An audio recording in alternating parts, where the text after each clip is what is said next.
안녕하세요. 저는 30대 아들을 둔 서울에 사는 50대 중반의 엄마입니다. 제가 고민이 하나 있어서 왔는데요. 독립해서 10년 넘게 부산에서 살던 아들이 저희 집에 들어와서 저랑 같이 살고 싶다고 하네요.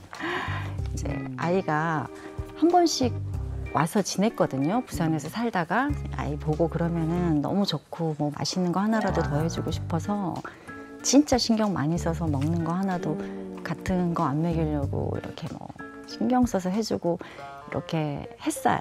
근데 이제 다시 들어오는 거는 일단은 제가 일이 너무 많아요. 하루만 지나도 막 한 일주일 된 것 같이 그렇게 돼 있어요. 그럼 제가 매일 그걸 정리를 안 할 수도 없고 책상 위에 막 일하는 책상 위에 뭐 이렇게 쓰레기 있고 이러면 제가 또 보기가 너무 힘들어가지고 이렇게 새벽에 들어와서도 애 자고 있으면 올라가서 쓰레기 주워갖고 내려오고 이렇게 했었어요. 진짜로 걱정돼갖고 또 그런 거 정리해 주는 것도 사실 쉽지 않고 빨래 일단 식사가 또 많이 힘들고 저희 남편은 집에서 식사를 자주 안 해요. 주말에만 제가 같이 한두 끼 해먹거나 외식하거나 이런 패턴으로 지내고 있어요. 사실은 거의 자유롭게. 아들 때문에 매일 식사 준비를 2끼를 이상을 이렇게 준비하는 게 너무 힘들더라고요. 좀 신경 써서 뭐 맛있는 반찬 해주다 보면은 일주일이면 돈 100만 원 그냥 들어갑니다. 진짜 그런 부분도 애한테 따로 이렇게 달라고 하는 것도 사실 민망해요. 이거를 얘기를 하는 게 맞는지 아니면 내가 그냥 길게 한 넉넉 잡고 한 5년만 또 죽었다 생각하고 또 자녀를 위해서 또 희생을 좀 해줘야 하는 게 맞는지 진짜 모르겠습니다. 진짜. 야, 오랜만에 함께 살게 된 아들이 반갑기도 하지만 현실적으로는 참 좀 부담도 되고 뭐 이런 고민이에요. 네. 어떻게 들으셨어요? 저는 오랜만에 아들이 들어온다 그러면 너무 반가울 거라 생각이 들었는데 가만 보니까 10년이잖아요. 10년 동안 떨어져 있어서 각자의 생활 방식이 있단 말이에요.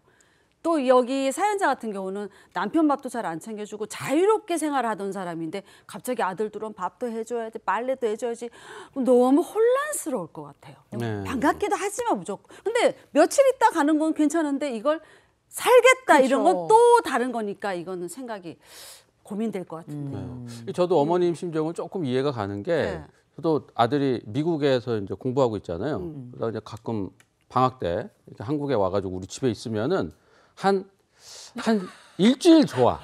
일주일 너무 좋아. 너무 화목해. 근데 이제 일주일 지나가면은 이 친구가 뭐 미국에서 있다 보니까 우리랑 먹는 것도 좀 많이 다르고 뭐 생활 습성도 좀 낯설고 막 이러면서 약간 애매해지는 경우들 막 이런 경우들이 좀 생겨요.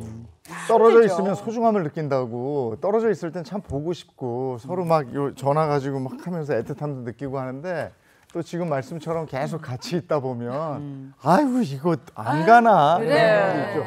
박수림 씨는 언제 독립했어요? 저는 21살 때인가? 그러니까 서울 와서 혼자 살다 보니까 너무 편한 거예요. 늦잠 자고 마음대로 먹고 싶은 거 먹고 친구들 불러서 술 마시고 뭐 너무 좋죠. 그러다가 보니까 혼자 내가 생활을 하려면 빨래고 집안일이고 뭔가 다 해야 되니까 이게 서서 힘들더라고요. 네. 이게 보통 일 아닙니다. 맞아요. 근데 저 같은 경우는 집이 좀 엄해서 독립을 사실 꿈도 못 꿨거든요. 딱 30에 결혼하면서 집을 나온 건데 근데 이런 저 같은 캥거루족이 요즘 정말 많이 늘었다고 합니다. 2022년 기준으로 우리나라 20대 81% 정도가 부모와 함께 살고 있다고 하는데요. 이 수치가 무려 OECD 36개국 중에 1위라고 합니다. 그런데 교수님, 요즘 왜 이렇게 독립이 늦어지는 거죠? 일단 우리가 1위가 많아요. 1위가 많네. 1위가 많아요. 그중에서도 1위 이번에 새롭게 말씀하신 게 뭐냐? 안 나가 1위예요. 안 나가 1위.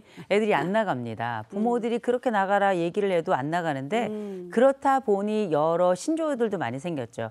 그냥 안 나가는 게 아니라 요즘은 옛날에 캥거루족은 애가 일도 안 하면서 계속 집에만 머무르고 계속 부모에게 의지하는 걸 캥거루족이라고 했다면 지금은 신캥거루족이라고 애가 직장을 나가. 근데 계속 부모랑 이렇게 같이 살면서 부모가 주는 밥 먹고 빨래해주고 청소해주고 그 집에 그냥 같이 사는 거예요.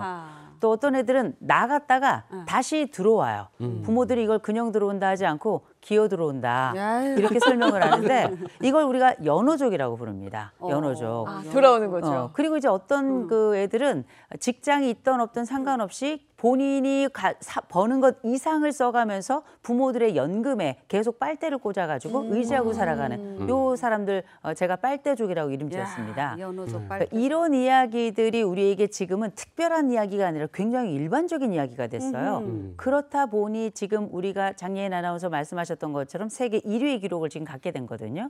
근데 거기에는 사실 안타까운 얘기도 있죠. 제일 먼저는 취업이 너무 어려워요. 너무 어렵고 취업은 했지만 사실 우리가 살아야 되는 이 물가가 너무 높다 보니까 내가 버는 것 가지고 집 구하고 생활해 가면서 뭐 저축해 가면서 이게 어렵습니다.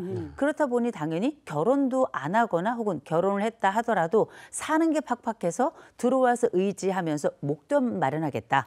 이런 사실상 명목은 선명하지만 그 모든 과정을 겪어내고 떠받쳐야 되는 건 부모거든요. 이게 만만치 않으니까 사실상 저는 독립이 뭐냐라고 물어본다면 물리적인 독립이 정말 좀 독립이라고 생각하고요. 또 실질적으로 집 안에 있더라도 누가 어른이냐. 화장실 변기 청소 해봐야 전 어른 됐다고 생각하고요. 더 나아가서는 저는 속옷 빨래하고 자기 겉옷 빨래, 두꺼운 빨래까지는 해봐야 그야말로 저는 좀 독립의 여지를 가지고 있다고 생각을 하거든요. 요즘 부모님들 이거 보통 일 아니고요. 그래. 심지어 이 부모들이 자기를 받아주지 않는 것에 대해서 이 자식들이 대단히 분노해가면서 울면서 상담실을 찾아오는 경우도 굉장히 많습니다. 네.